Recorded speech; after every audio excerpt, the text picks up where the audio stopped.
Shalom, selamat pagi. Kita kembali berjumpa lagi di dalam ibadah keluarga pada pagi hari ini.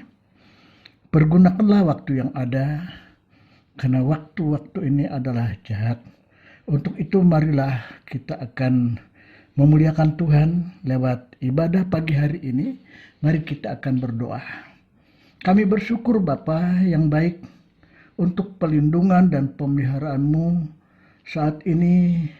Kembali kami datang ke hadirat Tuhan, mohon pimpinan Tuhan dalam ibadah kami pada pagi hari ini. Sampai akhir kami serahkan, kiranya Tuhan mengurapi hamba-hamba-Mu yang akan bertugas melayani. Di dalam nama Tuhan Yesus Kristus kami akan memulaikan ibadah ini. Selanjutnya kita akan mendengarkan sebuah pujian.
Ya, mari Bapak Ibu kita sama-sama satu dalam doa sebelum kita masuk dalam mendengar dan merenungkan firman Tuhan.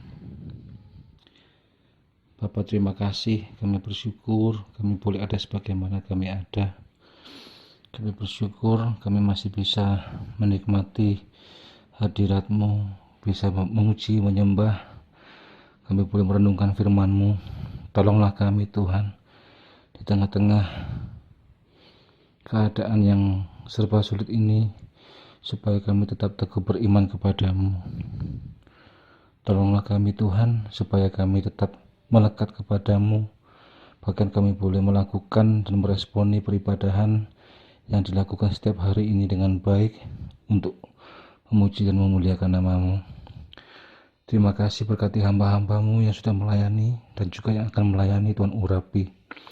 Khususnya untuk sebentar kami akan mendengar firman-Mu, hamba-Mu yang akan menyampaikan, kiranya Tuhan urapi, sehingga apa yang disampaikan boleh menjadi berkat untuk kami semua, dimanapun kami mendengar, kami berada, sehingga kami boleh tetap iman kami tertuju kepadamu, hanya kepadamu Tuhan, dan kami boleh melakukan firman-Mu.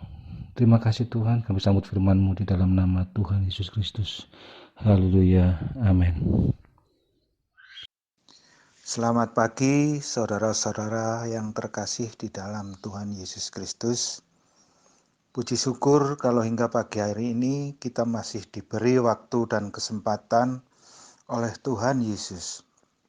Saya yakin dan percaya ini bukan karena kekuatan kita, tapi sepenuhnya karena kasih Yesus kepada kita.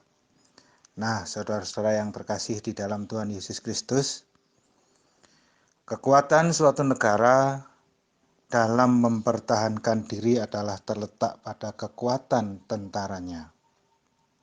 Seperti pada kitab Perjanjian Lama, kita tahu bahwa tentara Aram adalah yang terkuat pada waktu itu. Di dalam kitab 2 Raja-Raja pasal yang ke-5 ayat 1 sampai ke 27,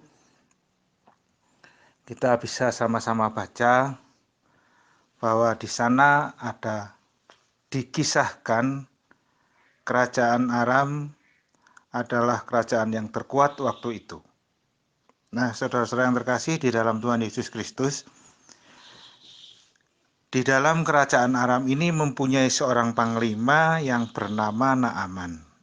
Di ayat yang pertama dikatakan, Naaman, panglima Raja Aram, adalah seorang terpandang di hadapan tuannya dan sangat disayangi oleh sebab dia, Tuhan, telah memberikan kemenangan kepada orang Aram. Nah, saudara-saudara yang terkasih di dalam Tuhan Yesus Kristus, ternyata Tuhan campur tangan di dalam diri Naaman ini. Kita sama-sama tahu kalau melihat kerajaan Aram waktu itu dapat mengalahkan kerajaan-kerajaan di sekelilingnya. Ini bukan karena kekuatan dari Naaman sendiri, tapi ada campur tangan Tuhan. Tapi saudara yang terkasih di dalam Tuhan Yesus Kristus, di ayat yang selanjutnya dikatakan bahwa orang Aram ini, ya, panglima Naaman ini mempunyai sakit kusta, Bapak Ibu Saudara yang terkasih di dalam Tuhan Yesus Kristus. Jadi kekuatan negara dengan tentaranya, superpower sebesar apapun, persenjataan secanggih apapun, bisa atau setidaknya Naaman ini bisa terjangkit penyakit kusta. Nah, saudara-saudara yang terkasih di dalam Tuhan Yesus Kristus, jadi tidak peduli negara superpower, negara yang bukan superpower, yang namanya manusia, entah itu tentara, entah itu orang biasa, entah itu pelajar, bisa juga terkena yang namanya penyakit, Bapak Ibu Saudara.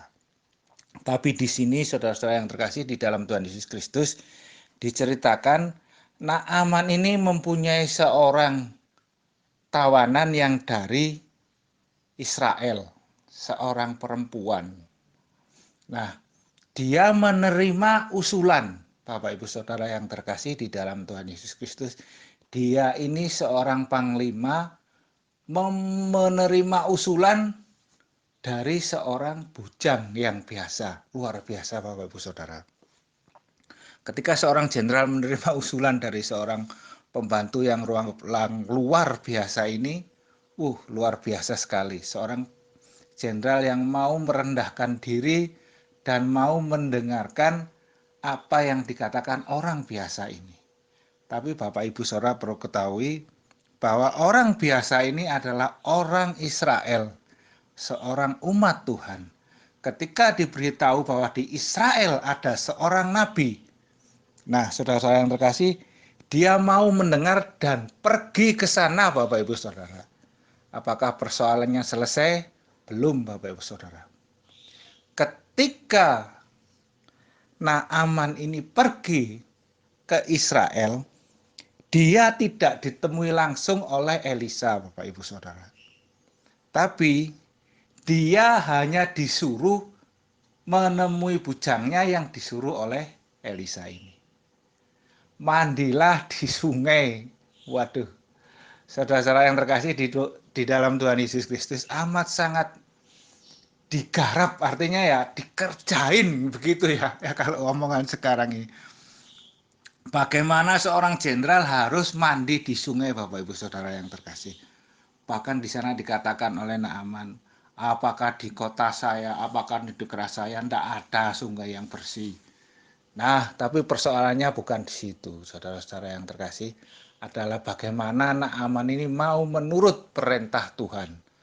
Dan pada kisah akhirnya, menurut perintah Tuhan yang dikatakan oleh seorang Nabi Elisa, maka penyakit ini sembuh Bapak Ibu Saudara, hanya dengan mandi 7 kali.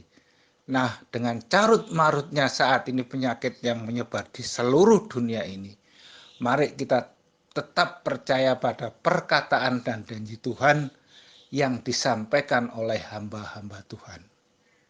Puji Tuhan, kiranya hanya itu yang bisa saya sampaikan pada saat pagi hari ini. Kiranya Tuhan memberkati Bapak Ibu Saudara dan kita bisa merendahkan diri, mau mendengarkan segala perintah Tuhan. Tuhan Yesus memberkati. Terima kasih kepada Bapak Budio yang sudah melayani selaku pengurus gereja.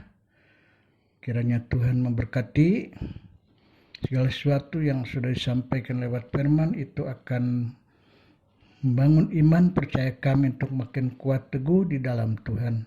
Karena kami tahu bahwa kita akan selalu berkemenangan. Dan selanjutnya kita akan mengakhiri ibadah pada pagi hari ini. Mari kita akan berdoa bagi saudara yang saat ini sedang menghadapi beban keberatan. Kita tumpang tangan di dada masing-masing dan kita akan berdoa. Bapa di dalam sorga, sekali lagi kami menghadapkan diri kepada Tuhan. Kami mohon kemurahan Tuhan untuk Tuhan menyatakan diri dalam setiap kehidupan kami, pribadi lepas pribadi. Beban apapun yang kami hadapi, Tuhan menjamah. Tuhan mengadakan satu pemulihan di dalam setiap kehidupan kami Bapa. Tuhan, saat ini kami berdoa untuk saudara kami yang sakit, untuk saudara Pendeta Trianto di jamah Tuhan. Saat ini nama di rumah sakit, Tuhan lawat dia, jangkau dia dengan kuat kuasa-Mu. Saudara Pendeta Filipus juga dijamah Tuhan. Ulurkan tangan Tuhan, Kau mengadakan pemulihan. Kami serahkan semuanya Tuhan, hamba tidak bisa sebutkan satu persatu.